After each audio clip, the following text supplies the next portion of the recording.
Welcome to Wife Cheating Story. I hope you have an enjoyable and relaxing time listening. Let's get started. Welcome, and thank you. Your presence makes these stories worth sharing. We'd love to hear, which part of the world are you joining us from? Let us know. Now, let's dive into today's story. Chapter 1. The Opportunity. Maxwell Porter hunched over his laptop at the kitchen table, his coffee long gone cold. The email from Helix Dynamics had arrived 3 hours ago, and he still couldn't believe it. After 15 years of grinding away at mid-level engineering positions, watching younger colleagues leapfrog past him into management, Maxwell finally had a shot. Regional Operations Director, he whispered, scrolling through the details again. The salary was nearly triple what he made now. A company car, comprehensive benefits, relocation assistance to Denver. The front door opened, and Vanessa strode in wearing designer workout gear that had never seen a drop of sweat. Her honey blonde hair was perfectly styled, not a strand out of place. She dropped her purse on the counter and frowned at Maxwell. "Still on that computer? I thought you were going to fix a garage door today." Maxwell looked up, unable to contain his excitement. "I got it, Ness. The Helix job. They want you to come in tomorrow for the final interview." Vanessa's eyes widened. Helix Dynamics? The one in Denver. She crossed the kitchen and peered over his shoulder at the screen. "Max, that's incredible." For a moment, Maxwell saw a flicker of the woman he'd fallen in love with 20 years ago. They met in college. She was studying business administration. He was in engineering. Back then, they dreamed of building a life together, maybe starting their own company someday. But somewhere along the way, Vanessa's ambitions had shifted from career success to social climbing, and their partnership had slowly corroded. "Does this mean we'd have to move?" she asked, her enthusiastic tone faltering. "Yes, but they're offering relocation assistance. Think about it, Ness. A fresh start for us, for the family." Their 16-year-old daughter, Zoe, trudged into the kitchen, headphones clamped over her ears. She made a beeline for the refrigerator, ignoring both parents. "Zoe," Maxwell said loudly, "I have some news." Zoe rolled her eyes and removed one earbud. "What?" "I've been offered a final interview for a director position at Helix Dynamics." Zoe shrugged. "Cool, I guess." She grabbed a yogurt and retreated back upstairs. Maxwell sighed.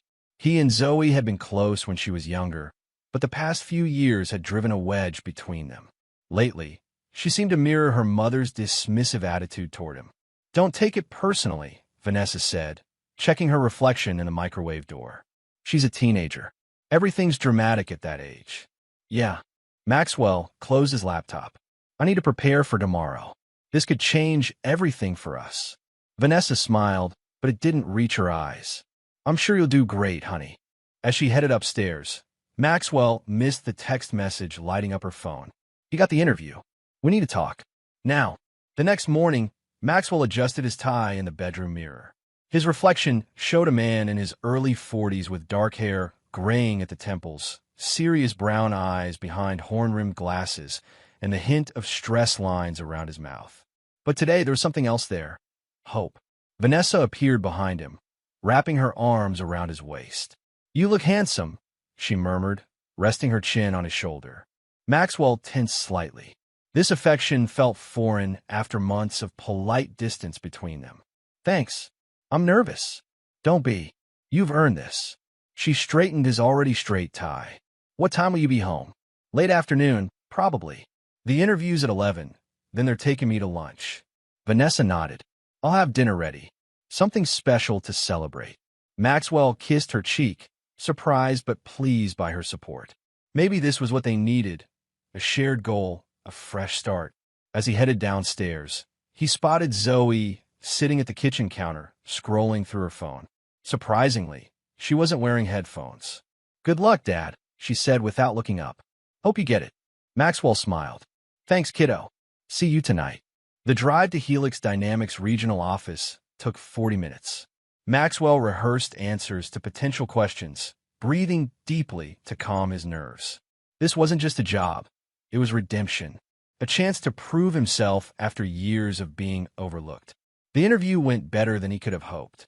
The hiring manager, Diane Forrester, was impressed with his technical knowledge and leadership philosophy. They discussed his vision for streamlining operations, his experience with cross-functional team management, and his ideas for improving vendor relationships. "I have to say, Maxwell," Diane said as they wrapped up lunch, "you're exactly what we're looking for. I just need to run things by the executive team, but I expect we'll have an offer for you by the end of the week." Maxwell could hardly contain his elation on the drive home. He called Vanessa, but she didn't pick up. He left a voicemail instead, sharing the good news. He walked through the front door just after 4, expecting to find Vanessa preparing the celebration dinner she promised. Instead, the house was quiet. "Ness? Zoe," he called out. He found Zoe in the living room, sprawled on the couch with her laptop. "Where's your mom?" he asked. Zoe shrugged. "She had to run errands. Said she'll be back soon." She glanced up. "How'd the interview go?" "Great. Really great." Maxwell loosened his tie. "They're going to make an offer." Something flickered across Zoe's face. Concern? Fear? She quickly looked back at her screen. "That's good, I guess." Maxwell frowned. "You guess?" "Zoe, this is a huge opportunity for our family." "Yeah, but Denver? All my friends are here. My school. Everything." She slammed her laptop shut. "But whatever. It's not like my opinion matters." Before Maxwell could respond, she stormed upstairs, leaving him standing alone in the living room, his victory suddenly tasting bitter. Chapter 2. Shadows of Doubt. 3 days later, Maxwell still hadn't received the promised offer from Helix Dynamics. Each time he checked his email or phone, anxiety gnawed at him. Had he misread Diane's enthusiasm? Had another candidate edged him out?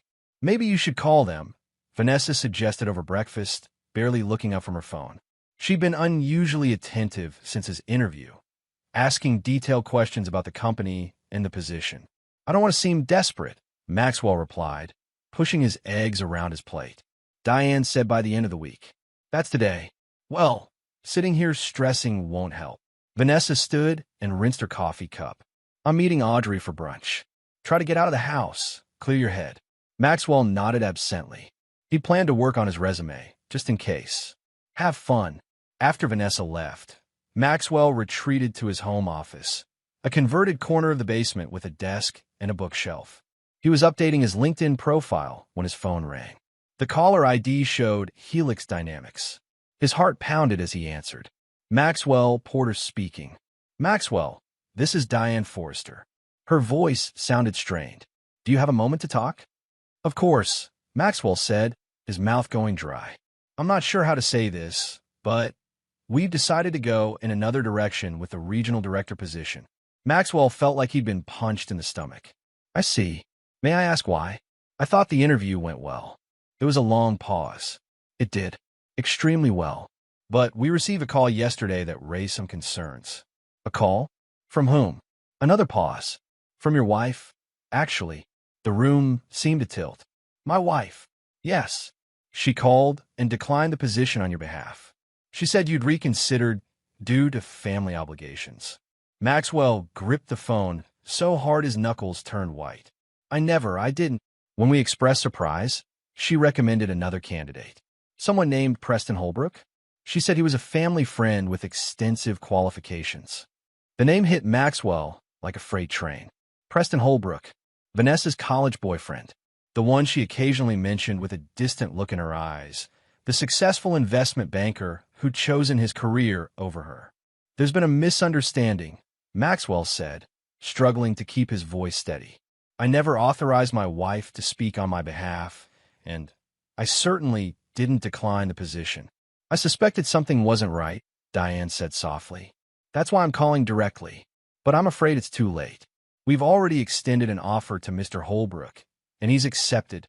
Maxwell closed his eyes, trying to process the betrayal. "I understand. Thank you for telling me." After hanging up, he sat motionless, his mind racing. Why would Vanessa sabotage his career opportunity? And why recommend Preston, of all people? He was still sitting there, stunned, when he heard the garage door open. Footsteps overhead. Laughter. Not just Vanessa's voice, but a man's too, deep and confident. Maxwell crept upstairs and paused in the kitchen doorway. Vanessa was unpacking groceries, while a tall, athletic man with salt and pepper hair leaned against the counter, holding a glass of wine. Even after 2 decades, Maxwell recognized Preston Holbrook immediately. "I still can't believe you pulled it off," Preston was saying. "The look on Diane's face when you called was priceless." Vanessa laughed. "It wasn't hard. Max tells me everything about his work. I knew exactly what to say to make it convincing. And now I get to sweep in and be the hero." Preston sipped his wine. "Regional director. Not bad for a guy who was considering a career change anyway." "Denver's perfect," Vanessa said. "Close enough to visit easily. Far enough that Max won't accidentally run into you." Preston set down his glass and pulled Vanessa into his arms. "How long before you break the news that you're leaving him?" "A month, maybe 2. I need to get Zoe on board first. She's already warming up to the idea of moving in with you." "Actually," Maxwell said, stepping into the kitchen, "I think you should explain right now." Vanessa jerked away from Preston, her face draining of color. "Max, you're supposed to be..." "Supposed to be what?" "Looking for another job because my wife sabotaged my career opportunity." His voice was deadly calm, but inside, something was breaking. "Or maybe I'm supposed to be oblivious to the fact that my wife and daughter are planning to leave me for her ex-boyfriend?" Preston straightened to his full height, a good 3 inches taller than Maxwell. "Now, Porter, let's be reasonable." "Get out of my house," Maxwell said, his tone leaving no room for argument. Preston glanced at Vanessa, who nodded slightly. He grabbed his jacket. "Call me later," he murmured to her, before brushing past Maxwell. Once the front door closed, Vanessa's shock transformed into defiance. "You weren't supposed to find out this way." "How was I supposed to find out? After you'd already moved to Denver with my daughter and the man you recommended for the job that should have been mine?" "It wouldn't have worked out anyway," Vanessa said dismissively. "You're not director material, Max. You never have been. You're too passive, too content with mediocrity." Each word cut deeper than the last. "And Preston is everything I'm not. Is that it? He has ambition, drive. He doesn't just talk about dreams. He makes them happen." Vanessa crossed her arms. "We reconnected at my college reunion last year. He's divorced now, and he wanted to rekindle what we had. So the past year of distance between us, the cold shoulders, the criticism, that was all leading up to this. I was going to tell you after you'd processed losing the job. Make it seem like the natural end to a marriage that's been failing for years." She sighed. "Zoe needs a stronger role model. Max, someone who can set her up for success, not us." She gestured vaguely at their modest home. The mention of Zoe reignited Maxwell's anger. "Does our daughter know about this scheme? The call to Helix?" Vanessa hesitated. "She knows Preston and I are together. She knows we're planning a future that includes her." As if on cue, Zoe walked through the front door, freezing when she saw the tension between her parents. "What's going on?" she asked, dropping her backpack. "Your mother was just explaining how she and Preston Holbrook have been planning to destroy my career and our marriage," Maxwell said coldly. Zoe's eyes darted to Vanessa. "You told him? I thought we agreed to wait." The confirmation of his daughter's involvement felt like a knife to Maxwell's heart. "So you did know? Dad, it's not what you think." "Really? Because it looks like my wife and daughter have been plotting behind my back to replace me with a more successful model." Zoe lifted her chin defiantly, suddenly looking so much like her mother. "Well, you're better off as a housekeeper anyway. That's basically what you've been for years while Mom supported us." Maxwell recoiled as if she'd slapped him. It was true that Vanessa's real estate business had out-earned his engineering salary for the past few years, but he'd never thought his own daughter saw him as nothing more than domestic help. Before he could respond, Vanessa's phone rang. She glanced at the screen and frowned before answering. "Preston? What's wrong?" Even from across the room, Maxwell could hear the furious voice on the other end. Vanessa's face paled as she listened. "That's impossible," she said. "How could they rescind the offer already?" Maxwell watched as his wife's carefully constructed plan began to unravel before his eyes. And deep within him, something cold and calculating stirred to life. This wasn't over. Not by a long shot. Chapter 3, The Awakening. Maxwell lay awake in the guest bedroom, staring at the ceiling. It had been 3 days since his world imploded. 3 days of icy silence between him and Vanessa. 3 days of Zoe avoiding his gaze. 3 days of plotting. Preston's job offer had indeed been rescinded. Apparently, Diane Forrester had done some additional checking after a call with Maxwell and discovered that Preston had exaggerated his qualifications. The irony might have been satisfying if Maxwell's own career prospects hadn't been collateral damage. His phone buzzed with a text message. Unknown number. Mr. Porter, this is Diane Forrester. I've been doing some thinking. Can we meet tomorrow? Privately. Maxwell sat up, pulse quickening. He typed back, yes. Name a time and place. She suggested a coffee shop halfway between his home and the Helix office. 10 a.m. Sleep eluded him as his mind raced with possibilities.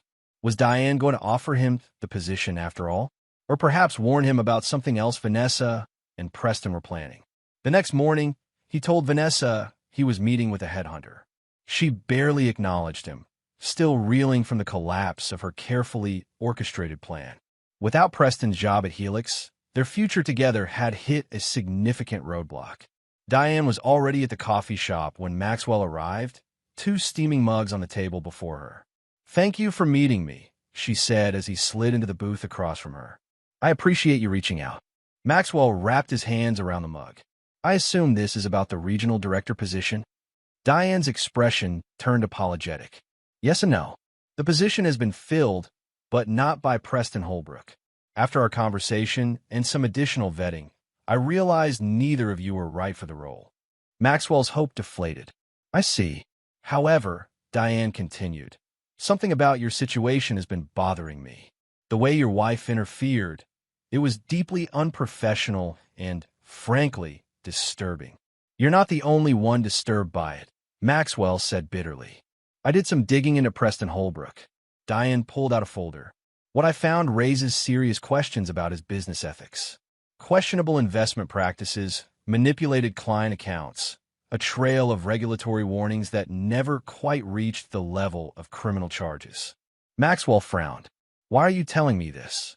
"Because I think you deserve to know who your wife was planning to leave you for." She pushed the folder across the table. "And because I think you might be exactly what Helix needs, just not in Denver." Maxwell's eyes snapped up from the folder. "What do you mean?" "We're launching a new division here in Seattle. Advanced Engineering Solutions for Sustainable Urban Development. We need someone with your technical background and leadership potential to head it up.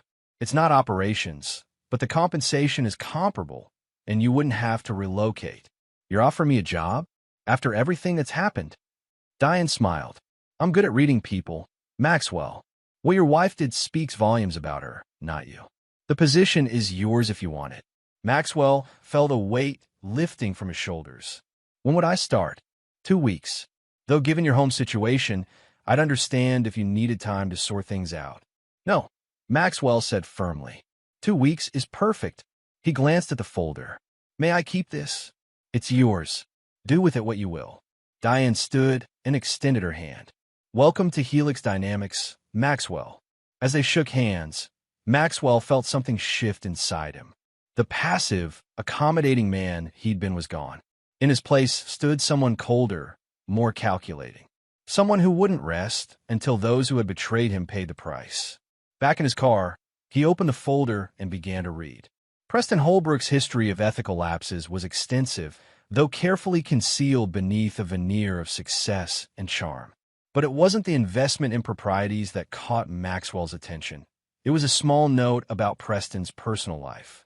Subject has pattern of relationships with married women in vulnerable positions. Current suspected paramour, Vanessa Porter, married to potential Helix employee Maxwell Porter. Previous, Audrey Whitman, now divorced. Audrey Whitman, Vanessa's best friend. The one she'd been meeting for brunch regularly for the past year. Maxwell pulled out his phone and searched for Audrey on social media. Her profile showed a bitter divorce had finalized 8 months ago. Around the same time Vanessa had attended her college reunion and reconnected with Preston. The pieces were falling into place. Preston's pattern, Audrey's divorce, Vanessa's betrayal, and somewhere in all of this, his daughter had been turned against him. Maxwell started the car, a plan crystallizing in his mind. He'd take the job at Helix. He'd gather evidence of Preston's unethical business practices. He'd uncover every secret, every lie, every manipulation. And then, when the time was right, he'd use it all to dismantle the lies of those who had tried to destroy his. As he drove home, his phone buzzed with a text from Zoe. "Where are you? Mom's freaking out." He ignored it. Let them worry. Let them wonder. The game had changed, and Maxwell Porter was no longer playing by their rules. Chapter 4. Calculated Moves. 2 weeks into his new position at Helix Dynamics, Maxwell settled into his corner office with a view of Elliott Bay. The division he now headed, Sustainable Urban Engineering Solutions, was Helix's fastest-growing sector, with projects across the Pacific Northwest and potential contracts in California and British Columbia. At home, an uneasy truce had formed. Vanessa had attempted to explain away her betrayal as a momentary lapse in judgment when Maxwell revealed his new job. She'd claimed that she and Preston had realized they'd made a mistake, that she wanted to work on their marriage. Maxwell had nodded, smiled, and pretended to consider it while secretly moving forward with his plans. Step 1 was already complete: financial independence. His new salary was double what he'd made before, and the signing bonus had allowed him to open a separate bank account that Vanessa knew nothing about. Step 2 was in progress: gathering intelligence. He'd hired a private investigator named Ryan Mercer, a former military intelligence officer with a reputation for discretion and thoroughness. "Tell me about your wife's daily routine," Ryan said during their first meeting in Maxwell's office after hours. Maxwell slid a detailed schedule across the desk. "She leaves the house at 9 a.m. most days, supposedly for her real estate office. But she only has showings or client meetings 3 days a week, according to her online calendar." Ryan studied the schedule. "And you want to know where she goes during the unaccounted hours?" "Yes. And I want documentation of her meetings with Preston Holbrook." Maxwell handed over a photograph of Preston. "I need evidence that their relationship is ongoing." "What about your daughter?" Ryan asked. "You mentioned she's involved somehow." Maxwell's jaw tightened. "Zoe has been influenced by her mother. I need to know if she's meeting with Preston too, and what they're telling her about me." Ryan nodded, making notes. "And this Preston character, you want background on him beyond what's in the Helix folder?" "Everything. Financial history, business dealings, personal relationships. Especially any evidence of unethical behavior that could be reported to regulatory authorities." "What's your endgame here, Maxwell?" Ryan's expression was professionally neutral. "Are you building a case for divorce? Custody? Revenge?" Maxwell met his gaze steadily. "All of the above." After Ryan left, Maxwell turned to his computer and pulled up a secure email account he'd created specifically for his revenge project. In it were folders labeled Vanessa, Preston, Zoe, and Financial Strategy. Each contained meticulously organized information, schedule details, account numbers, copies of text messages he'd managed to extract from the family cloud account. He clicked on a new email from Ryan, sent just hours after their meeting. Attached was a preliminary report on Preston Holbrook's movements. The investment banker had been spotted meeting Vanessa at an upscale hotel downtown, staying for 3 hours in the middle of a workday. Maxwell saved the photos to his Vanessa folder. Not enough for a confrontation yet, but a promising start. His phone buzzed with a text from Zoe. "Coming home for dinner?" The casual message, as if nothing had happened, as if she hadn't betrayed him alongside her mother, made his blood boil. But he forced himself to respond neutrally, "Working late." "Don't wait up." In reality, he had other plans for the evening. He'd arranged to meet Audrey Whitman, Vanessa's recently divorced friend, at a quiet bar near her apartment. Audrey was already on her second martini when Maxwell arrived. She looked surprised to see him, though she'd agreed to the meeting readily enough when he'd called claiming he wanted her advice about his marriage. "Maxwell," she said, her speech slightly slurred. "I wasn't sure you'd show." "Thanks for meeting me," he said, sliding into the booth. "I know it's a bit unusual." Audrey studied him through narrowed eyes. "Vanessa doesn't know you're here, does she?" "No, and I prefer to keep it that way." He ordered a scotch from a passing server. "I wanted to talk to you because I think we might have something in common." "What's that?" Audrey's guard was up, but curiosity flickered in her eyes. Preston Holbrook. The color drained from Audrey's face. She took a large gulp of her martini. What about him? I know he was involved with you before your divorce. I know he's involved with Vanessa now, and I suspect he follows a pattern. Audrey stared at her empty glass. Why are you here, Maxwell? To gloat? To tell me I got what I deserved for sleeping with a man like Preston? No. Maxwell leaned forward. I'm here because I want to understand how he operates. How he manipulated you. How he's manipulating my wife, and by extension, my daughter. The server brought Maxwell scotch and another martini for Audrey. After she left, Audrey sighed deeply. It started at a charity gala. My husband Douglas was there, but he spent the whole night networking, ignoring me as usual. Preston was charming, attentive. He made me feel seen. She twisted her cocktail napkin. The affair started a week later.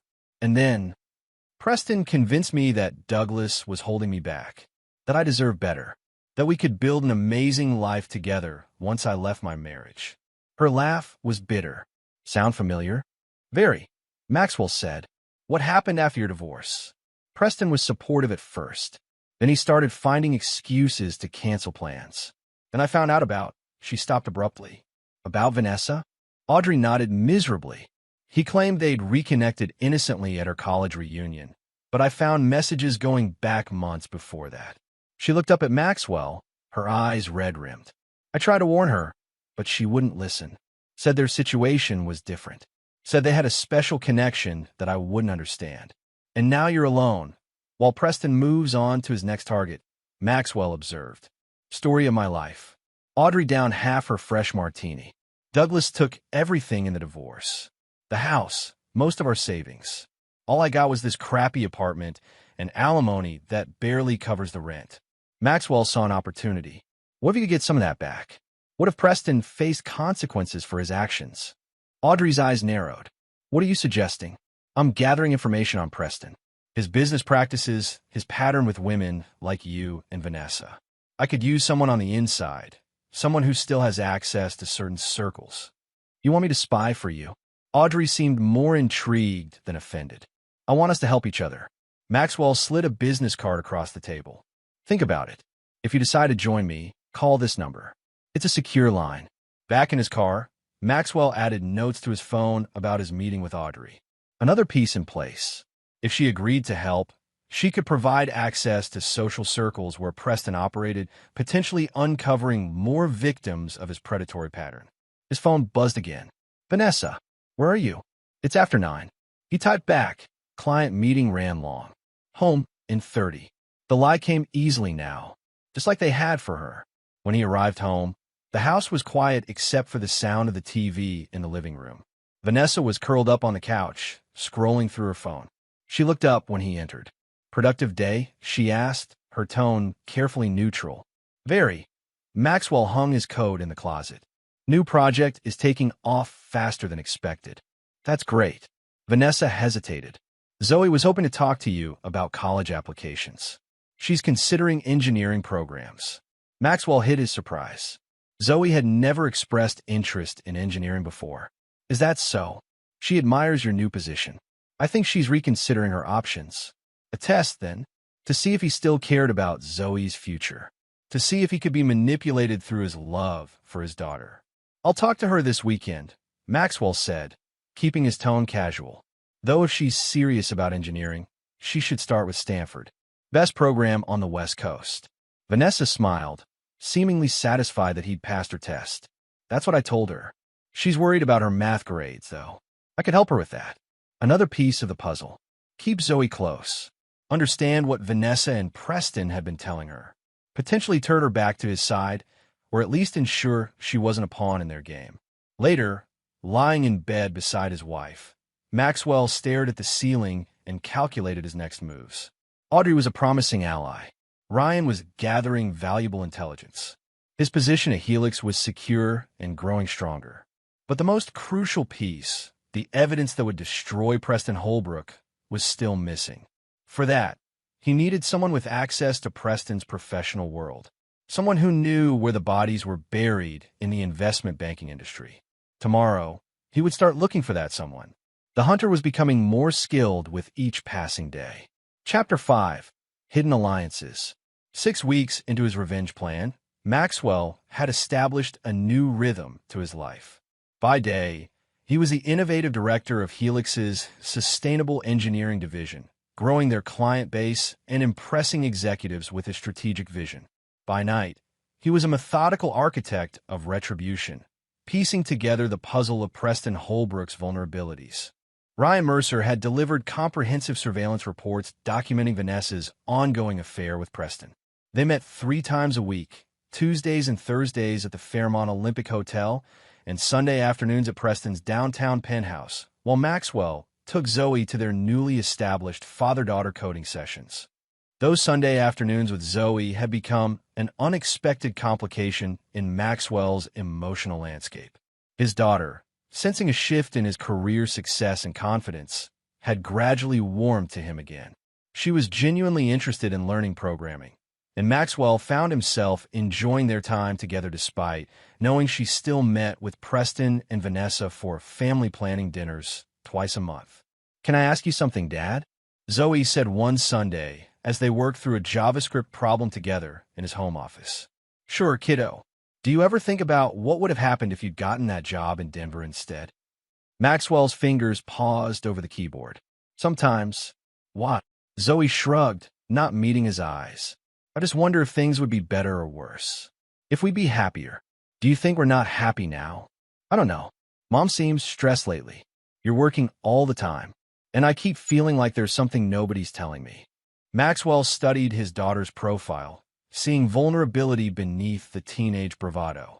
How much did she really know about Vanessa and Preston's plans? Had they been honest with her, or was she just another pawn in their game?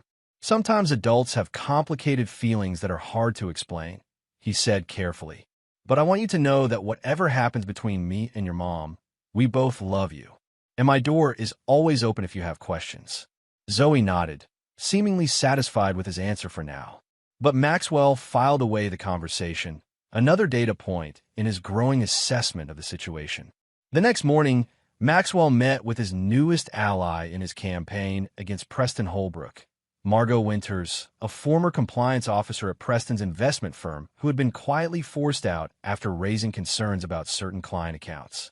Their meeting place was a small cafe near Pike Place Market, crowded enough to provide anonymity, but quiet enough for conversation. "I brought what you asked for," Margot said after they'd exchanged pleasantries. She slid a flash drive across the table. "It's everything I saved before they escorted me out. Transaction records, client complaints, internal emails about creative accounting practices." Maxwell pocketed the drive. "Thank you. This could be extremely valuable." "Just remember our deal," Margot said, her eyes hard. "When you take him down, I get public vindication. I want every financial news outlet to know I was right all along." "Absolutely." Maxwell sipped his coffee. "Have you heard anything from your former colleagues about Preston's current activities?" Margot leaned forward. "That's actually why I wanted to meet in person. There's a rumor that Preston's starting his own boutique investment firm, targeting high-net-worth individuals with exclusive investment opportunities. Within the next 2 months. He's quietly recruiting clients from his current firm, including," she hesitated, "including your wife. Word is she's liquidating some real estate holdings to become an early investor." Maxwell felt a cold fury settle in his chest. Vanessa was planning to invest in Preston's new venture? With what money? Their joint savings? The college fund they'd established for Zoe? "Do you know how much she's planning to invest?" Margot shook her head. "But Preston's minimum buy-in is $500,000, and he's promising early investors a 20% return within the first year, which is impossible without cooking the books," Maxwell concluded. "Exactly. It has all the hallmarks of a Ponzi scheme. New investor money paying returns to early investors, while Preston schemes off the top." Maxwell nodded, his mind racing with possibilities. "This changes the timeline. I need to move faster." "What's your plan?" Margot asked. "You'll know when it happens," Maxwell replied. "But I think it's time to involve the Securities and Exchange Commission. Anonymously, of course." Back at his office, Maxwell plugged in Margot's flash drive and began sifting through the files. The evidence of Preston's unethical practices was damning. manipulated returns, hidden fees, misleading investment prospectuses. But it was one particular folder labeled Holbrook Personal that caught Maxwell's attention. Inside were records of Preston's personal investments, including partnerships in several limited liability companies with ambiguous names. Maxwell cross-referenced these against property records and discovered that one of the LLCs owned the very penthouse where Preston met with Vanessa on Sundays. More interesting was an LLC called Horizon Ventures that had purchased a beachfront property on Whidbey Island 6 months ago, right around the time Preston had reconnected with Vanessa at her college reunion. Maxwell pulled up the property listing. 5 bedrooms, private beach access, panoramic views of Puget Sound. The perfect retreat for a newly formed family. He called Ryan immediately. I need surveillance on a property. He provided the address. I want to know if Vanessa and Preston have visited it together and whether my daughter has been there too. Next, he contacted his financial advisor and, without explaining why, ensured that all joint accounts with Vanessa now required dual authorization for withdrawals over $10,000. He also quietly moved his personal portion of their savings, approximately $300,000, into his private account at a different bank.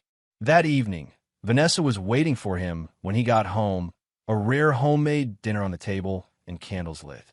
What's the occasion? Maxwell asked, loosening his tie. No occasion. Just thought we could use a nice evening together. Vanessa poured wine into 2 glasses. You've been so busy with the new job. I feel like we hardly see each other anymore. Maxwell accepted the glass, studying his wife's face. She seemed nervous, her smile a little too bright. Where's Zoe? Sleepover at Brianna's house. It's just us tonight. Over dinner, Vanessa kept the conversation light. Neighborhood gossip, a new restaurant she wanted to try, a movie she thought they might enjoy together. But Maxwell could sense her building toward something. Finally, as they were finishing dessert, she reached for his hand across the table. I've been thinking a lot about us lately. About the future. Have you? Maxwell worked to keep his tone neutral. Yes, and I think we need a fresh start. Together. What did you have in mind? Vanessa's eyes lit up. I found a most amazing property on Whidbey Island. Beachfront, incredible views. It would be the perfect weekend getaway for now, and maybe a retirement home down the road. Maxwell felt a surge of cold satisfaction. She was laying the groundwork, trying to get him to help finance the very property Preston had already purchased as their love nest. Sounds expensive, he observed. It is, but with your new position in my real estate business, we could manage it. And I've been researching investment opportunities that could help us afford it even faster. What kind of investment opportunities? Vanessa hesitated for just a moment. A former client is starting a boutique investment firm. Minimum buy-in is high, but the projected returns are impressive. I was thinking we could use part of our savings as an initial investment. How much were you thinking? Maxwell asked, sipping his wine. 500,000? Vanessa watched his face carefully. I know it sounds like a lot, but we have almost 800,000 between our various accounts. And with a 20% return. That's quite ambitious, Maxwell interrupted. Who's the investment manager? A flicker of unease crossed Vanessa's face. His name is Preston Holbrook. He's very well regarded in the industry. Preston Holbrook? Wasn't that the name of your ex-boyfriend? The one you recommended for the Denver job? Vanessa faltered. Yes, that's right. I didn't make the connection immediately. The lie was so blatant that Maxwell almost laughed. Instead, he nodded thoughtfully. I want to meet him before we invest that kind of money. Maybe the 3 of us could have dinner. Of course, Vanessa said quickly, relief evident in her voice. I'll arrange it. Perfect. Maxwell raised his glass in a toast. To new opportunities. Vanessa clinked her glass against his, unaware that she had just walked into the first phase of his trap. Later that night, after Vanessa had fallen asleep, Maxwell sent a series of encrypted messages to Margot, Ryan, and Audrey, outlining the next steps in his plan. The pieces were aligning perfectly. Now it was time to accelerate the endgame. Chapter 6, Counterpoint. The restaurant Vanessa chose for their dinner with Preston was Canlis, Seattle's most prestigious fine dining establishment, with panoramic views of Lake Union and a wine list that ran to dozens of pages. Maxwell arrived 10 minutes early, purposely selecting a moment when Vanessa was in the restroom to approach the table where Preston sat alone. "Preston Holbrook," Maxwell said, extending his hand. "We finally meet properly." Preston stood, his handshake firm, his smile not quite reaching his eyes. "Maxwell, Vanessa's told me so much about you." "Funny, she's told me almost nothing about you," Maxwell replied pleasantly, taking a seat. "Beyond the fact that you're starting an investment firm and looking for $500,000 of our money." Preston's smile tightened. "I understand your caution. It's a significant investment, but I think you'll find the opportunity compelling once I walk you through the prospectus. I look forward to it." Maxwell flagged down a server and ordered a Macallan 18. "Tell me, how did you and Vanessa reconnect? After the college reunion, I mean." A flicker of surprise crossed Preston's face. "She mentioned that? Of course. We don't keep secrets from each other." Preston recovered quickly. "We ran into each other at a charity event a few months after the reunion. Got to talking about old times, career paths. One thing led to another, and now here we are, discussing a business opportunity." Indeed, Maxwell noted Preston's practice deflection. "And this business opportunity, is it related to the Whidbey Island property your LLC purchased 6 months ago?" Preston's hand froze midway to his water glass. Before he could respond, Vanessa returned to the table, her face lighting up at the sight of the two men together. "You've met. Wonderful." She slid into her seat beside Preston, an unconscious tell that Maxwell noted. "Have you had a chance to discuss the investment yet?" "We were just getting to that," Maxwell said smoothly, "though I was curious about Preston's other real estate holdings. He was telling me about a beautiful property on Whidbey Island." Vanessa's smile faltered momentarily, her eyes darting to Preston. "Oh, I didn't realize you had property there." Preston cleared his throat. "It's a recent acquisition, through one of my investment vehicles. Actually, it's not far from the property you were looking at." "What a coincidence," Maxwell commented, watching the silent communication passing between his wife and her lover. The dinner proceeded with Preston delivering a well-rehearsed pitch about his new investment firm, Apex Capital Partners. He emphasized exclusive access to pre-IPO companies, private equity opportunities, and high-yield bonds unavailable to typical investors. The projected returns were impressive and highly improbable. 20% annual returns with minimal risk. Maxwell questioned, deliberately playing the skeptical but intrigued potential investor. "That's substantially better than market average." "It's about access," Preston explained. "My connections in the industry allow me entry points that others simply don't have." "And what safeguards are in place for investors?" "Regulatory oversight, third-party auditing." A flash of annoyance crossed Preston's face before he masked it with a confident smile. "We'll be fully SEC compliant, of course. But one advantage of our boutique structure is flexibility. Less red tape means more agility in the marketplace." "Fascinating." Maxwell sipped his scotch. "I'd like to see the complete prospectus, along with your personal investment track record for the past 5 years. For due diligence." Preston hesitated. "Some of that information is proprietary, but I can certainly provide an overview." "Preston has an impeccable reputation," Vanessa interrupted, placing her hand on Maxwell's arm. "Everyone in the industry knows his results speak for themselves." "Nevertheless," Maxwell said, gently removing her hand, "I'd like to see the numbers before committing our savings." The rest of the dinner passed in a dance of politeness layered over tension. Preston continued his sales pitch while avoiding specific questions. Vanessa alternated between enthusiastic support of Preston's venture and anxious glances at Maxwell. And Maxwell played his role perfectly, interested but cautious, asking just enough questions to appear engaged without revealing his knowledge of their affair or their plans. As they waited for the valet to bring their cars, Preston pulled Maxwell aside. "I understand your hesitation," he said in a low voice. "But this opportunity won't be available for long. I have several other investors ready to commit." "I'm sure you do," Maxwell replied. "But I never rush financial decisions, especially when they involve my family's future." Preston's smile tightened. "Of course. Family first. Always." The implied threat was clear. Choose wisely, or your family's future might not include you. Maxwell simply nodded, a pleasant smile masking the cold calculation behind his eyes. I'll be in touch, Preston. Very soon.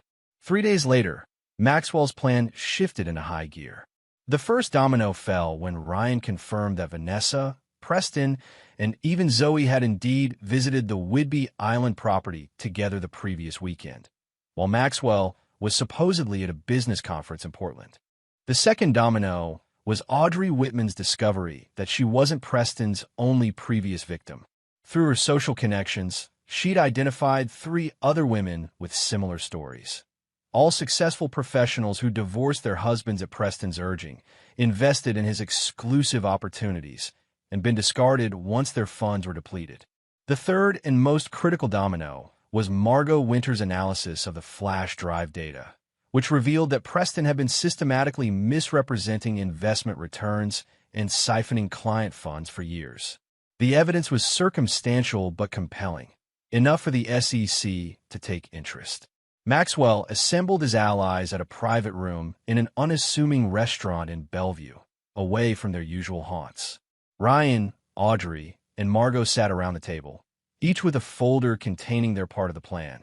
First, I want to thank you all for your help, Maxwell began. What we're about to do will have significant consequences for everyone involved, including potentially ourselves. If anyone wants to back out, now's the time. No one moved. Good. Maxwell opened his laptop. Here's where we stand. Preston is planning to launch Apex Capital Partners in 2 weeks. He's recruited 15 investors so far, including my wife, who has been attempting to access our joint savings without my knowledge. Has she succeeded? Margot asked. No, I've secured our assets, though she doesn't know that yet. She believes the transfer is being processed. Ryan flipped through his surveillance photos. Based on their conversations I've recorded, Preston plans to use the initial investments to create the illusion of high returns, attracting a second wave of investors. Classic Ponzi structure. And the Whidbey Island property? Audrey asked. Purchased through an LLC as their future home, Maxwell confirmed. They've been there 3 times in the past month, including once with my daughter. Margot tapped her folder. The SEC is interested in the evidence I provided anonymously, but they move slowly. If we want to stop Preston before he launches Apex and takes everyone's money, we need to accelerate things. Maxwell nodded. That's why we're moving to Phase 2 tonight. Ryan has planted recording devices in Preston's penthouse. Audrey has arranged for one of Preston's previous victims to contact him, claiming she wants to invest in Apex. And Margot has scheduled a meeting with her former colleagues to share concerns about Preston's new venture. What about you? Ryan asked. What's your next move with Vanessa? Maxwell's expression hardened. Tonight, I confront her. Not about the affair, not yet, but about attempting to access our savings without my knowledge. It's time to let her know that I'm not as oblivious as she thinks. The group spent the next hour refining details, synchronizing timelines, and preparing contingencies. As they were wrapping up, Audrey pulled Maxwell aside. Are you sure you want to go through with this? She asked quietly. It's not too late to simply divorce Vanessa and move on. Maxwell studied her face, seeing genuine concern there. This stopped being about just Vanessa a long time ago. They tried to destroy my career, turn my daughter against me, and steal my savings. Actions have consequences. And what about Zoe? Have you considered how this will affect her? A shadow crossed Maxwell's face. Every day, but she's already chosen her side. And sometimes the kindest thing you can do for someone is show them the truth, even when it hurts. Audrey nodded, unconvinced but understanding. Just be careful. Revenge can consume you if you let it. This isn't revenge, Maxwell replied. It's justice. That night, Maxwell returned home to find Vanessa pacing the kitchen, her face tight with worry. She froze when she saw him. The bank called, she said without preamble. They said there's a hold on our joint accounts. Something about unusual activity and needing dual authorization for large transfers. Maxwell set down his briefcase calmly. Yes, I implemented that security measure recently. Given the amount of money involved, I thought it prudent. But I needed to transfer funds today, Vanessa said, a note of panic in her voice. For a client's earnest money deposit. Really? because when I spoke to the bank, they said you were attempting to transfer $500,000 to an account belonging to Apex Capital Partners. Maxwell watched her face carefully. Preston's new investment firm. Vanessa paled. I was going to tell you about that. After I confirmed our spot. These investment opportunities fill up quickly, and I didn't want to miss out. So you decided to move $500,000 without discussing it with me? After our dinner where I specifically said I wanted to review the prospectus before making any decisions. You were being overly cautious, Vanessa countered, her shock giving way to defensiveness. Preston has an incredible track record. This could set us up for early retirement, that beachfront property we talked about. On Whidbey Island, Maxwell interrupted. Like the one Preston already owns through Horizon Ventures, LLC. Vanessa's mouth opened, then closed. How did you know about that? I know a lot of things, Vanessa. About Preston's business practices. About your Sunday afternoons at his penthouse while I'm with Zoe. About the plans you've been making that don't include me. The color drained from Vanessa's face. Max, I can explain. Save it. Maxwell's voice was ice. I'm not interested in explanations or excuses. What I want is for you to answer one question. How long have you been planning to leave me for Preston? Vanessa's shoulders slumped in defeat. Since the college reunion. We didn't mean for it to happen. We just reconnected. And Zoe was turning my daughter against me, part of the plan from the beginning. We never. Vanessa stopped, unable to complete the lie. We wanted her to understand that families change. That sometimes parents are happier apart. How considerate of you. Maxwell's tone was flat. And a Helix job in Denver? Was it your idea or Preston's? He said it was the perfect opportunity. You be focused on your new position away from Seattle while She trailed off. While you established your new life together here. Maxwell finished for her. With my money and my daughter. Vanessa looked up, tears in her eyes. It wasn't supposed to happen like this. You weren't supposed to find out until we were ready. Until you drained our accounts and positioned Preston as Zoe's new father figure, Maxwell corrected. Well, I have news for you, Vanessa. Your plan has failed. The accounts are secured. And Preston Holbrook's house of cards is about to come crashing down. What are you talking about? Vanessa's voice rose. What have you done? Maxwell smiled, a cold expression that didn't reach his eyes. Nothing yet, but in exactly 1 week, Preston's career will be over, his assets frozen, and his freedom in jeopardy. The SEC doesn't look kindly on investment fraud. You're bluffing, Vanessa said, but uncertainty crept into her voice. Am I? I guess we'll find out. Maxwell turned toward the stairs. Oh, and don't bother trying to warn him. My sources at the SEC are already monitoring his communications. As he headed upstairs, Vanessa called after him. What about us? What about our marriage? Maxwell paused on the landing. That's entirely up to you now, Vanessa. You can either distance yourself from Preston immediately, or you can go down with him. Your choice. In the guest bedroom that had become his sanctuary, Maxwell sent a text message to Ryan. First confrontation complete. She'll contact Preston immediately. Record everything. The reply came seconds later. Already on it. Surveillance in place. She's calling him now. Maxwell smiled grimly as he prepared for bed. The counterattack was underway. Now it was time to watch the dominoes fall. Chapter 7. Collapse. The week following Maxwell's confrontation with Vanessa unfolded exactly as he'd planned. Panic had set in among his targets, accelerating the very behaviors that would lead to their downfall. Vanessa had immediately warned Preston about Maxwell's threats. Their late-night phone call, recorded by Ryan's surveillance equipment, revealed the depth of their deception and provided additional evidence of Preston's fraudulent business practices. He knows everything, Vanessa had sobbed into the phone. About us, about Whidbey Island, about Apex. He said the SEC is involved. Did he mention specific allegations? Preston had asked, his voice tight with controlled fear. Investment fraud.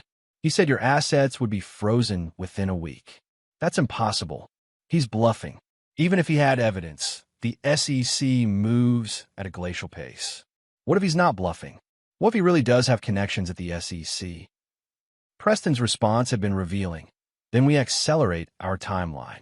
I'll move the existing client funds offshore tomorrow. We'll push forward with Apex's launch, collect the initial investments, and be out of the country before the SEC can act. Those recorded words were now in the hands of the SEC Enforcement Division, along with the comprehensive evidence package Maxwell and his allies had compiled.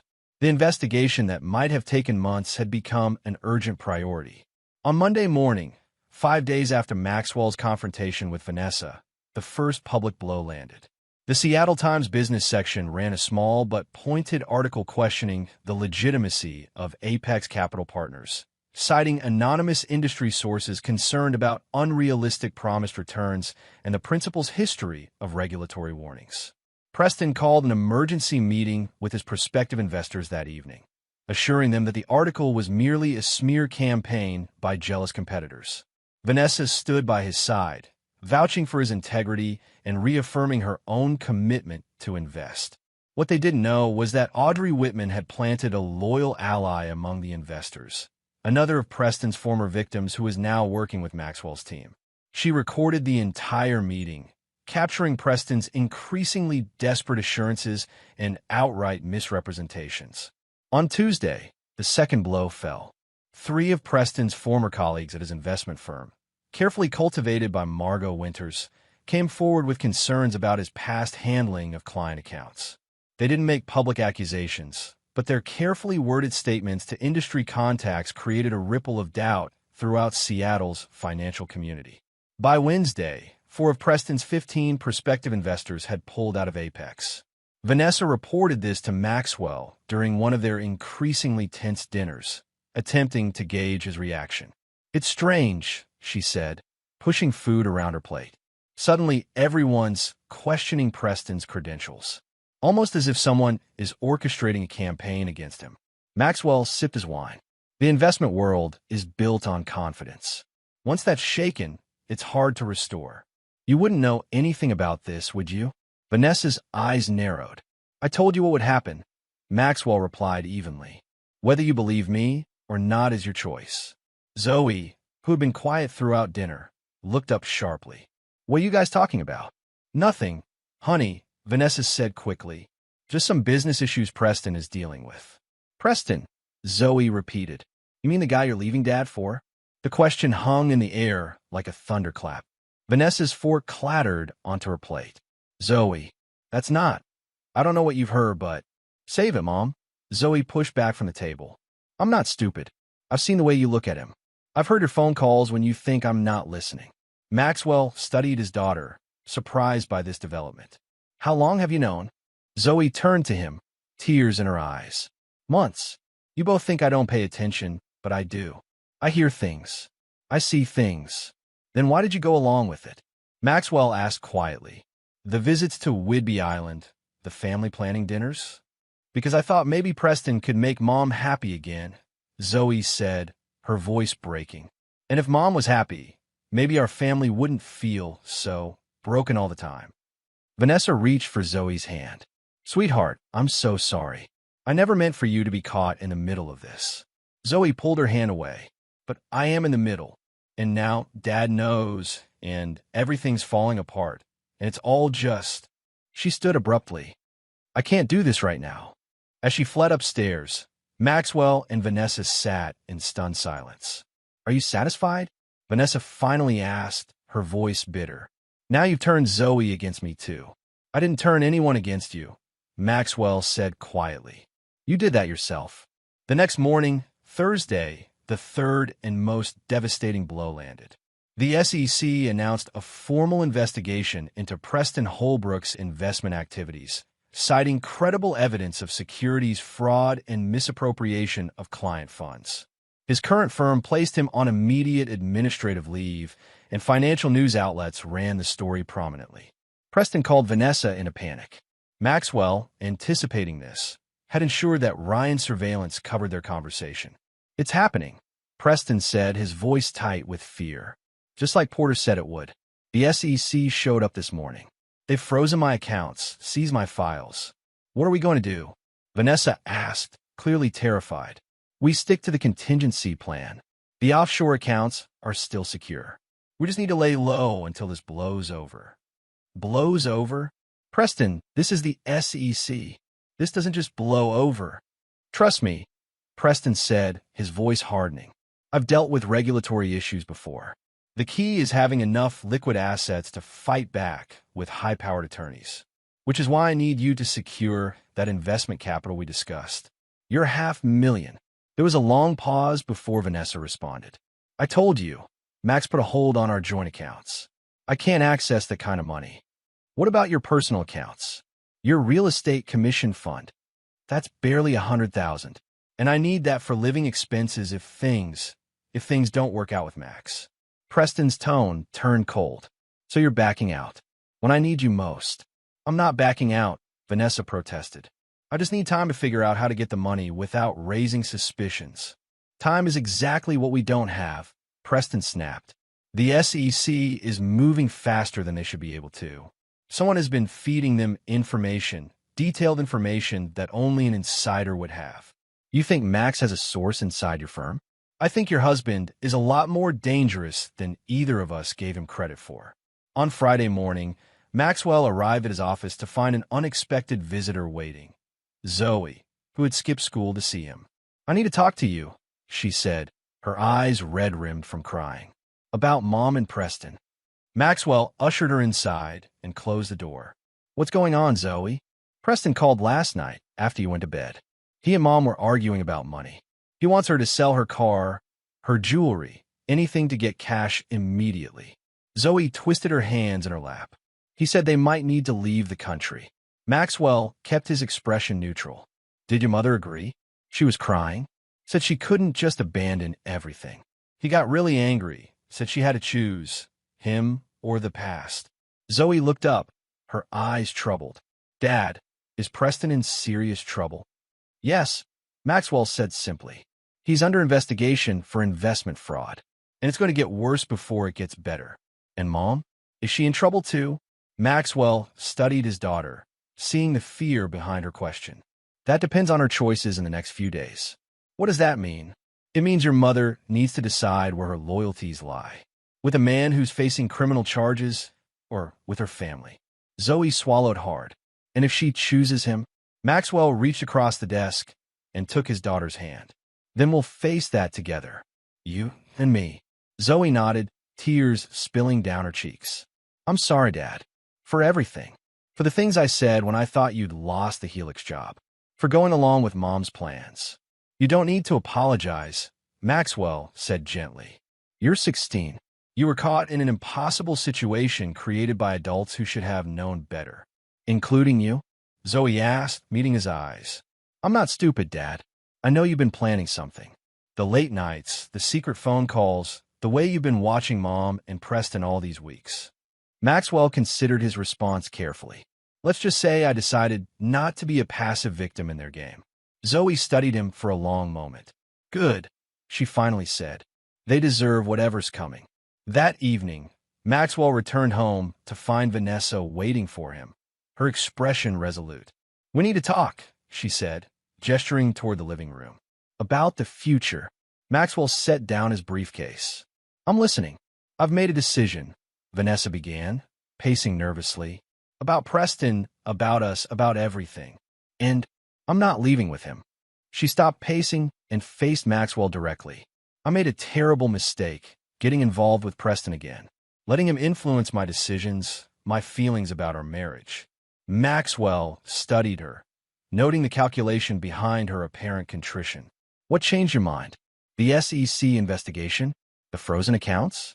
Or did he ask for money you couldn't provide? Vanessa flinched. You don't have to be cruel. I'm trying to do the right thing here. The right thing would have been not betraying your family in the first place. Maxwell replied coldly.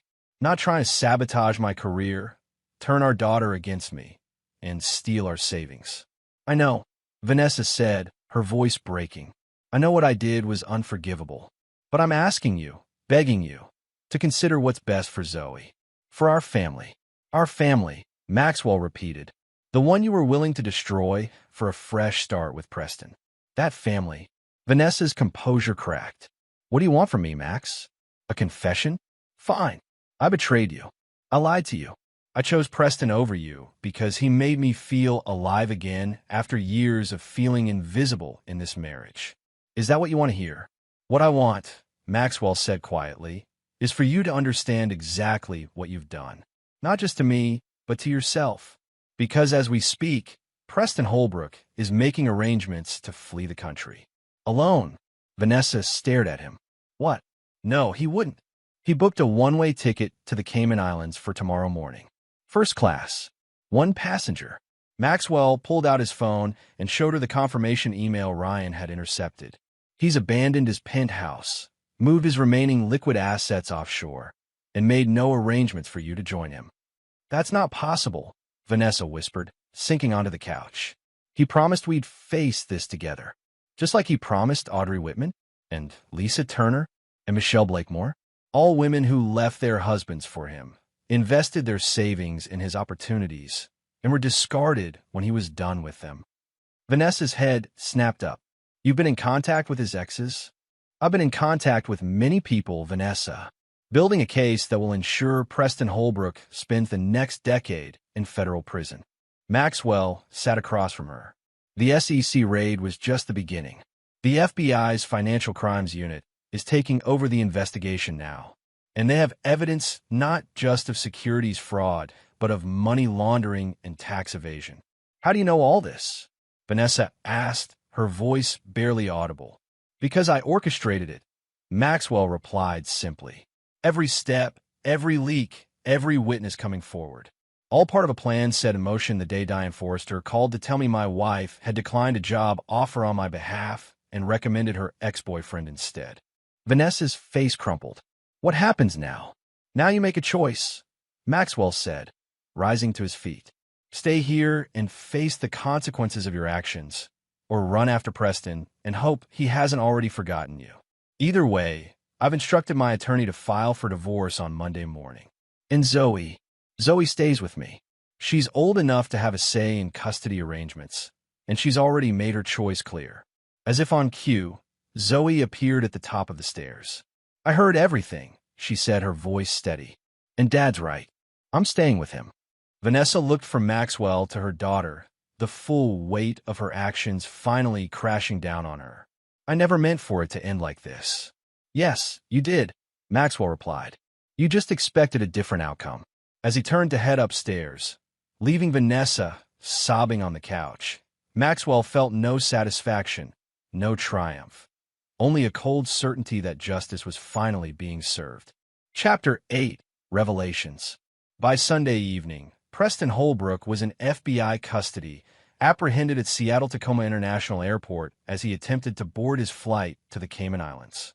The arrest made headlines across financial news networks, with details of the investigation painting a damning picture of a career built on deception and fraud.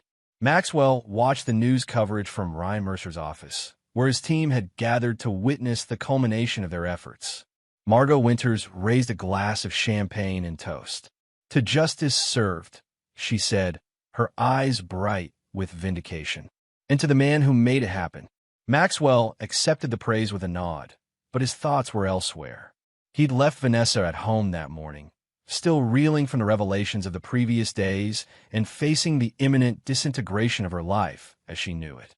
Zoe had chosen to spend the day with friends, needing space from both parents as she processed her own feelings about the situation.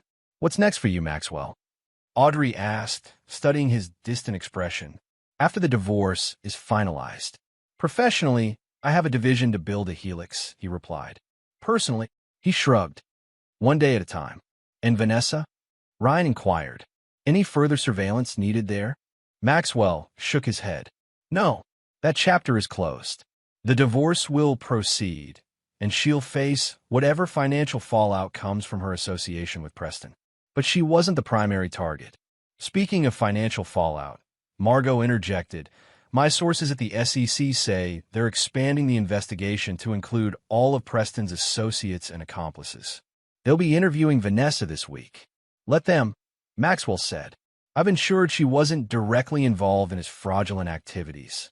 She may lose social standing and credibility, but she won't face criminal charges. Audrey raised an eyebrow. That's surprisingly merciful, given what she did to you. It's not mercy, Maxwell clarified. It's pragmatism.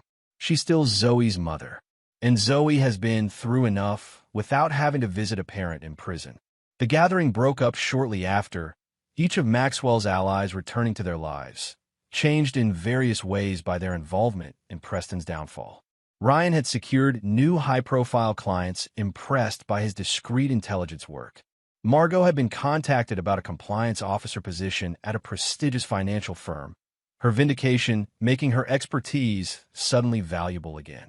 And Audrey had begun dating one of the attorneys involved in building the case against Preston, finding unexpected connection and shared purpose.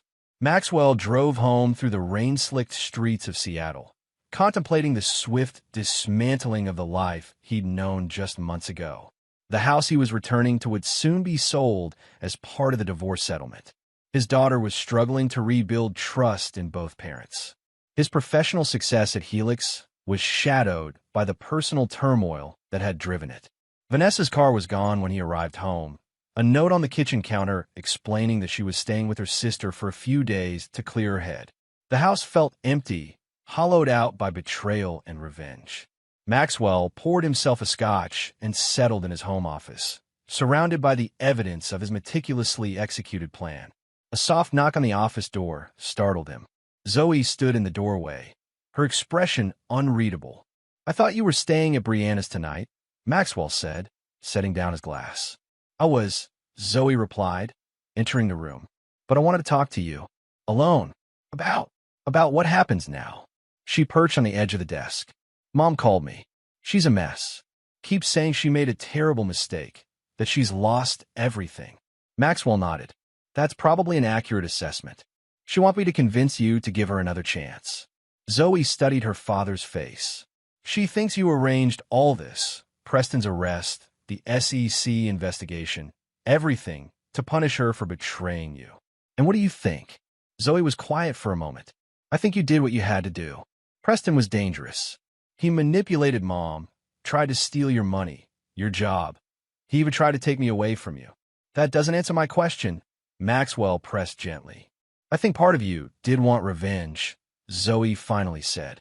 "And I don't blame you for that.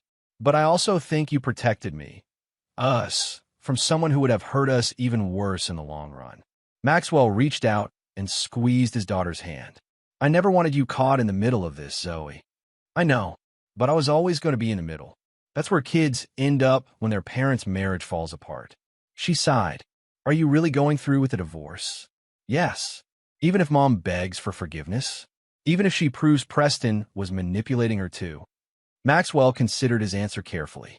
"There are some betrayals you can't come back from, Zoe. This is one of them. Your mother and I might eventually find a way to co-parent effectively, but our marriage is over." Zoe nodded, accepting this truth more easily than Maxwell had expected. "What about the house? Where will we live?" "I've been looking at condos downtown near my office. More manageable than this place and closer to your school." He hesitated. "But if you'd prefer something else." "No, that sounds good." Zoe offered a small smile. "A fresh start, right?" "Right." After Zoe went to bed, Maxwell sat alone with his thoughts, reviewing the events that had led to this moment. The revenge he'd orchestrated had been complete and devastating. Preston Holbrook faced years in prison. Vanessa had lost not only her lover, but her reputation in the social circles she valued so highly. The life they planned together had disintegrated in a matter of days. Yet Maxwell felt no triumph, no sense of victory. Only a hollow certainty that he'd done what was necessary to protect himself and his daughter from people who had been willing to destroy them without remorse. His phone buzzed with a text from Vanessa. "We need to talk. Not about us. About Zoe." Maxwell typed back, "Tomorrow. My office. 2 p.m. The response came quickly. "I'll be there." Setting his phone aside, Maxwell closed the file on Preston Holbrook for the last time. That chapter was finished. Tomorrow would bring new challenges, new negotiations, a new life to construct from the ruins of the old one. And he would face it all with the same calculated determination that had guided his revenge. No longer the passive man who could be manipulated and discarded. No longer willing to forgive those who had betrayed his trust. A man transformed by betrayal into something harder, colder, and ultimately more powerful. The rain intensified outside, drumming against the windows like applause for a performance well executed. Maxwell raised his glass in silent acknowledgement of the man he had become, a man who would never again be anyone's victim. Chapter 9. Aftermath. 6 months after Preston Holbrook's arrest, the landscape of Maxwell Porter's life was almost unrecognizable.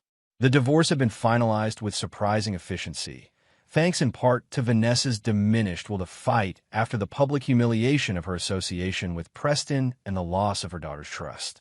Maxwell and Zoe had settled into a sleek downtown condo with floor-to-ceiling windows overlooking Elliott Bay. The Sustainable Urban Engineering Division at Helix Dynamics had grown under Maxwell's leadership, securing contracts across the Pacific Northwest and expanding into California. His professional reputation had soared, untouched by the personal drama that had driven his ambition. On a crisp autumn morning, Maxwell sat in a conference room at Helix, reviewing quarterly projections with his team when his assistant interrupted with an urgent message. "Mr. Porter, there's a call for you from Stillwater Federal Correctional Institution. From Preston Holbrook." The room fell silent. Everyone at Helix knew the broad outlines of the story, how their new division head had been instrumental in exposing a major investment fraud case. What they didn't know were the personal entanglements beneath the professional facade. "I'll take it to my office," Maxwell said calmly, excusing himself. Alone behind his closed door, Maxwell picked up the phone. "This is Porter." "Maxwell." Preston's voice had lost its smooth confidence, replaced by a strained formality. "Thank you for accepting my call. What do you want, Holbrook?" "To propose a deal." Preston paused. "I have information that might interest you." "About Vanessa." Maxwell's grip tightened on the receiver. "I doubt there's anything about my ex-wife that would interest me at this point. What about the fact that she's been visiting me in prison? That she still believes we have a future together once I'm released?" A cold smile crossed Maxwell's face. "Is that supposed to surprise me? Vanessa made her choice months ago. Her continued poor judgment is no longer my concern. What if I told you she's been selling off assets that should have been included in your divorce settlement? Assets she's hidden from the court." This caught Maxwell's attention. Not for the financial implications. He had more than enough, but for what it revealed about Vanessa's continued deception. "Go on." "She liquidated an investment account in her mother's name last month. Nearly $250,000 that should have been declared in the divorce proceedings." Preston's voice took on a cunning edge. "She's planning to use it to fund my appeal. And you're telling me this why? Having second thoughts about her loyalty?" Preston laughed bitterly. "Let's just say prison provides clarity. Vanessa's usefulness to me is limited now, and my sentence might be reduced if I cooperate with ongoing investigations, including providing evidence of Vanessa's financial fraud," Maxwell concluded. "Exactly. But I'd rather make a private arrangement with you first. Information in exchange for your support with the prosecutor's office." Maxwell leaned back in his chair, contemplating the offer. "What kind of support?" "A statement acknowledging that I was forthcoming about additional financial improprieties, that I've shown remorse and a willingness to make amends." "You want me to lie for you?" "I want a reduced sentence," Preston corrected. "And you want to ensure Vanessa faces consequences for trying to cheat you and the court. Seems like our interests align for once." Maxwell considered the proposal. He had no interest in helping Preston reduce his 8-year sentence for securities fraud. But the information about Vanessa's hidden assets could be valuable leverage in the ongoing negotiations about Zoe's college fund. "Here's my counteroffer," Maxwell said finally. "You provide me with documented proof of Vanessa's hidden assets, account numbers, transaction records, everything. In exchange, I won't actively oppose any legitimate cooperation agreement you reach with prosecutors." "That's it." Preston sounded disappointed. "No support letter? No testimony on my behalf? Take it or leave it, Holbrook. I have no incentive to help you beyond staying neutral." After a moment's hesitation, Preston agreed. "Fine. I'll have my attorney send the documentation to yours. But remember, I held up my end. Unlike every other promise you've ever made," Maxwell observed dryly. "Goodbye, Preston. Later that day, Maxwell met Zoe for lunch at a cafe near her school. At 17, she'd grown more serious over the past months, the family upheaval having accelerated her maturity. She'd thrown herself into her studies, particularly the computer science courses Maxwell had encouraged, and was now applying to engineering programs at top universities. "How was your calculus test?" Maxwell asked as they settled at a corner table. "Aced it," Zoe replied with a small smile. "Mr. Brennan said my proof was the most elegant in the class." "That's my girl." Maxwell regarded his daughter with quiet pride. Despite everything, she'd found her footing. "Have you decided which schools you're applying to early decision?" "Stanford and MIT. Like we discussed." Zoe toyed with her napkin. "Mom wants me to consider NYU too. She says New York would be transformative for me." Maxwell kept his expression neutral. "And what do you think?" "I think she wants me on the opposite coast from you," Zoe said bluntly. "She's still bitter about everything. Your college choice should be based on what's best for your future, not either of your parents' preferences." Zoe nodded. "I know." She hesitated before adding, "Mom's been acting weird lately. Secretive phone calls, meetings with her attorney. She mentioned something about financial restructuring yesterday." Maxwell considered whether to share what he'd learned from Preston, ultimately deciding against burdening Zoe with more family drama. "Your mother's finances are her business now, unless they affect your support or college fund." "That's just it," Zoe said, leaning forward. "She made a comment about my college fund needing to be adjusted because of unexpected legal expenses." "Do you think that means?" "It means nothing," Maxwell interrupted firmly. "Your college fund is secure. I made sure of it." The conviction in his voice seemed to reassure Zoe. They moved on to lighter topics: her upcoming robotics competition, his new project designing sustainable infrastructure for a coastal community, the hiking trip they were planning for spring break. As Maxwell watched his daughter talk animatedly about her future plans, he felt a rare moment of peace. The cost of his revenge had been high: a marriage destroyed, family relationships fractured, a coldness within himself that hadn't existed before. But Zoe was thriving, finding her path despite the upheaval, and he had emerged stronger, more respected professionally, unwilling to be manipulated or taken advantage of again. After lunch, Maxwell returned to his office to find an encrypted email from Preston's attorney had already arrived, containing detailed records of Vanessa's hidden assets. The documentation was comprehensive and damning. Not just the investment account in her mother's name, but 3 other concealed assets, including a vacation property in Palm Springs purchased just weeks before she filed financial disclosure forms in their divorce. Maxwell forwarded the information to his attorney with instructions to use it as leverage in finalizing the remaining financial aspects of the divorce, particularly securing Zoe's college fund beyond Vanessa's reach. He specified that he didn't want criminal charges pursued unless absolutely necessary, not out of mercy, but to avoid further disruption to Zoe's life. Later that evening, his phone rang with a call from an unexpected source, Diane Forrester from Helix Dynamics. "Maxwell," she said when he answered. "I hope I'm not disturbing your evening." "Not at all. What can I do for you, Diane?" "I wanted to give you a heads up before the official announcement tomorrow. The board has approved the expansion of your division into international markets, starting with the Singapore project we discussed last quarter." Maxwell sat up straighter. "That's excellent news." "There's more," Diane continued. "With the expansion comes a promotion. Executive Vice President of Global Sustainable Solutions, reporting directly to the CEO. The position represented a leap several levels up the corporate ladder, far beyond what Maxwell would have thought possible a year ago. "I'm honored and somewhat surprised at the speed of this decision." "Don't be. Your leadership has transformed that division, and the board recognizes exceptional talent." Diane paused. "Though I have to admit, I never imagined this outcome the day I called to tell you about your wife recommending someone else for the Denver position." "Life takes unexpected turns," Maxwell observed. "Indeed it does. The official offer letter will come tomorrow, but I wanted you to hear it from me first." "Congratulations, Maxwell. You've earned this." After hanging up, Maxwell stood by the floor-to-ceiling windows of his condo, watching the lights of Seattle sparkle across Elliott Bay. The promotion would mean more responsibility, more travel, more influence within Helix. It was everything he'd once dreamed of professionally. His phone buzzed with a text from Vanessa. "We need to talk. Urgently. About financial matters that affect Zoe." Maxwell typed back, "Contact my attorney." All communication goes through him now. Seconds later, another text. "This isn't about the divorce. It's about Preston. He's given you information, hasn't he?"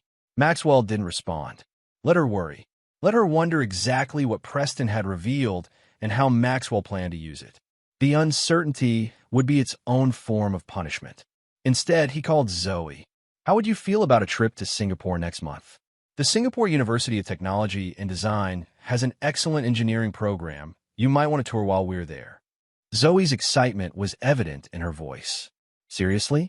That would be amazing. Is this for work?" "Yes, but we can extend it into a vacation. Just the two of us." After arranging the details with Zoe, Maxwell poured himself celebratory scotch and returned to the window view. In the reflection of the glass, he barely recognized the man he'd become. Confident, successful, uncompromising. So different from the husband who had arrived home 6 months ago to discover his wife had sabotaged his career opportunity and planned to leave him for her ex-boyfriend. His phone rang again. Vanessa, trying a direct call now that he'd ignored her texts. Maxwell silenced it without answering and added her number to his blocked list. That chapter was closed permanently. Tomorrow would bring the official promotion announcement. Next week, his attorney would use Preston's information to secure the final financial settlement. Next month, he and Zoe would travel to Singapore, beginning a new international phase of his career and her education. The future stretched before him, unencumbered by the betrayals of the past. Maxwell raised his glass in a silent toast to the lesson he'd learned and would never forget. Some debts can only be paid in full, some betrayals never forgiven, and some victories are measured not in what you gain, but in what your enemies lose. As the Seattle skyline twinkled before him, Maxwell Porter embraced the man he had become, a man who would never again be betrayed without exacting a price so complete, so devastating, that those who had crossed him would spend the rest of their lives reckoning with the consequences of their actions. And he regretted nothing. And there you have it. Another story comes to an end. What did you think? I'd love to hear your thoughts in the comments below. If you enjoy this story, consider joining our community by subscribing. It means the world to us. For more stories like this one, check out the recommended videos on screen. And I'll see you there.